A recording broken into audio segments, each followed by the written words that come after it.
Welcome to the 2019 LA Auto Show, and welcome to what is undoubtedly the most controversial car here on the show floor, and probably the most important as well. It's the Ford Mustang Mach-E. I'm Tim Stevens, editor-in-chief of Roadshow. We've got Craig Cole, reviews editor for Roadshow. Kind of our expert for the Mach-E because you got an early look at this car before anybody else got to see it. I saw it about a month ago, and experts being a little bit generous, I think. But I have a few stats on this thing that are of note.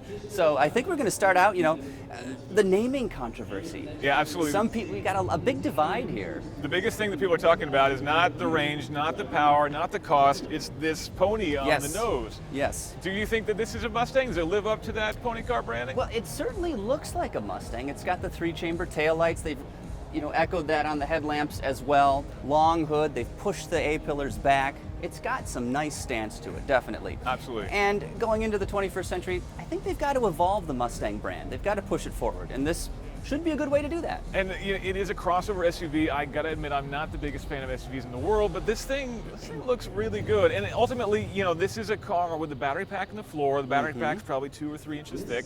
And so that's adding height to the car. And ultimately, that's part of the reason why this thing is taller than a normal Mustang. So if you subtracted that, it actually wouldn't be that much different than, let's say, a GT500. Like Exactly.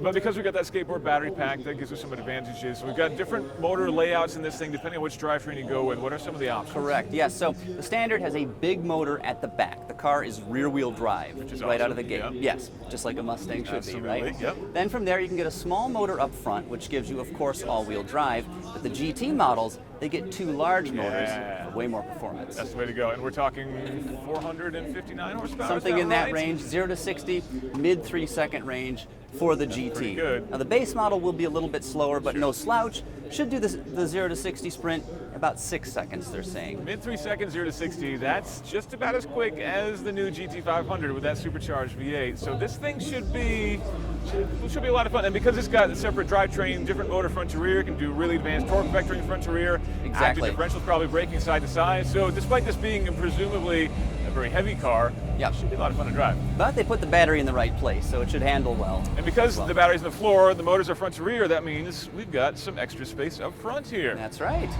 Nearly 5 cubic feet of storage here in the frunk, if you will, or fruit if you're British, perhaps. They've also made this out of hard plastic, and there's a drain in the bottom. You probably can't see it from where you're at now, but this allows you to put your muddy boots in here. You can hose it out when you're done, keep it nice and clean. Rumor has it they're also tooling up a foam insert, so you can turn it into a cooler as well. So you can do a little bit of reverse tailgating in your Ford Mustang Mach-E, which is a very lengthy name for this car. Again, it looks good, really interesting drivetrain layout. Performance numbers are good. Let's talk about range because, again, that's impacted by which motor configuration you go with. Exactly. There are a lot of variables here. There are actually 2 different battery sizes that they're offering. One is about 76 kilowatt hours, the other is about 99. So there's a standard and an extended range. And again, depending on configurations, estimated driving range is anywhere between 210 and about 300 miles. So we're still coming short of, right now, the Tesla Model S long range has a range of about 370 miles EPA. So we're not getting quite there. But ultimately, the cost on this should be much more affordable than the Model S, they're talking between $40,000 and $50,000, I think, right, on that. They said that the top-end GT will be just over 60, as I recall, which still puts it at least 15 grand less than a Model S long range, and the Model S, of course, goes way up from there. Yes, so that's pretty impressive pricing. The performance of this should be pretty comparable to the Model S as well. I would think so. I think the interior might even be a little bit better than the Model S. Shall we check it out? Let's go check it out. All right.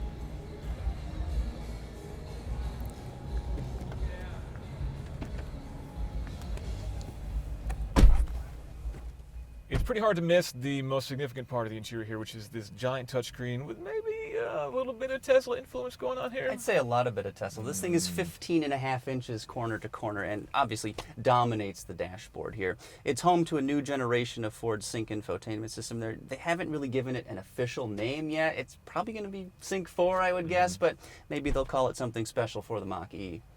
But it looks pretty good. It's got the same basic clean interface that we see from Sync 3 right now, basically easy to use, and a reconfigurable interface as well. Right now we've got navigation up top here, which actually is pretty responsive considering this is, I would say, pre-beta at this point. But frequently used stuff will come down here. My favorite part, though, is definitely this big chunky knob down here. It's floating on top of the touchscreen, which is pretty neat to begin with. But because it's on the display, it can actually be reconfigured. So as you go to HVAC or something like that, this might control the temperature. Right now it's controlling volume. It's a really cool idea. Absolutely, and if you notice these cards here, these change based on the driver. So let's say you call your spouse every day after work at 5:15, his or her contact card may pop up there, so you have instant access to that commonly used function. Nice. So it's going to have some of the advancements we've seen from Tesla with the touchscreen interface, but also we've got the tactility here of a real knob, which we like, and we've got a real gauge cluster behind the steering wheel too, which is something that the Model 3 is sadly lacking. And because this is an EV, we've got a flat floor, which gives us some storage advantages inside here as well. Absolutely. And it should mean some good rear legroom, which we don't normally talk about when we're talking about Shall we give it a try? Let's check it out.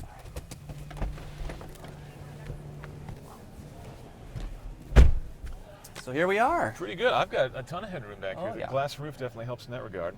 Yeah, one of Ford's, he's the leader of their battery electric vehicle program. He's about 6'6", and he says he can fit back here and still has a couple inches of headroom. Nice. We got a flat floor, which is good. So more USB room for ports USB too, ports. right? The Type C and a Type Oh A. my goodness. Not too bad. Yeah, I think definitely, there are a lot of advantages when it comes to packaging for an electric car when you put the battery pack down low. It does mean you got to sit a little bit higher, but I'm feeling pretty comfortable right now. Yeah, they've given us plenty of legroom. This seat was pretty well adjusted for me Yeah, as a it's okay for driver, me.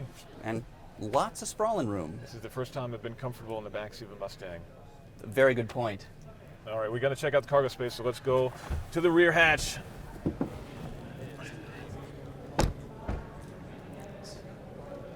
All right, let's see. Can I find the magic button? There it is. There it is. You can also notice the taillights are quite sculptural. The way they've really tooled those. All right, so we got a split folding rear seat. We do. And- Right here, about 29 cubic feet of storage space. You fold the backrest down, that just about doubles, 60. That's so it's great. quite spacious. And overall, this vehicle is about the size of an I-Pace or an Audi e-tron, but it should have more interior room. Definitely. So we've got better interior than Tesla, more range than the e-tron or the I-Pace, potentially more performance than either of them as well, and more affordability than just about any Absolutely. of those cars. That's pretty exciting, but there's a catch. We got to wait a little while, huh? Exactly. We don't know exactly when it's going to go on sale. At some point next year, they're estimating they can build about 50,000 of them in the first year. I think they're constrained based on battery production capacity. That's obviously a major element of this vehicle. Yeah, And absolutely. to build those batteries is tough. And if you want the GT, you're going to have to be even more patient, Yeah, it right? sounds like 2021 maybe for the GT, which is too bad because that's the one everybody's going to want. It's a Mustang, right? Absolutely, especially in grabber blue. That would be my choice right here. 100%. So ultimately, a lot of controversy, a lot of talk, a lot of flame wars, which we love reading. We encourage you to continue to do so. But I think that ultimately, this looks like it might just earn that Mustang badge. It's right in the sweet spot of the EV market, I think. Yeah. A lot of style, it should drive very well, the performance with the GT, and probably the base models too is going to be pretty good. So But how it drives, absolutely, that's going to be the key. And that, we're going to have to wait a little bit longer to find out. But Craig, thanks very much for giving me a walk around the Mach-E. Appreciate it. This is definitely the most significant car here on the LA show floor. And I can't wait to see what this looks like on the road. All right, that's what Craig and I think of the new Ford Mustang Mach-E, but we want to know, what do you think? Is this thing worth the pony on the nose, or should they have maybe called it a next-gen Edge or something like that? Let us know in comments, like and subscribe, and check out theroadshow.com for Craig's full walkthrough of the Ford Mustang Mach-E.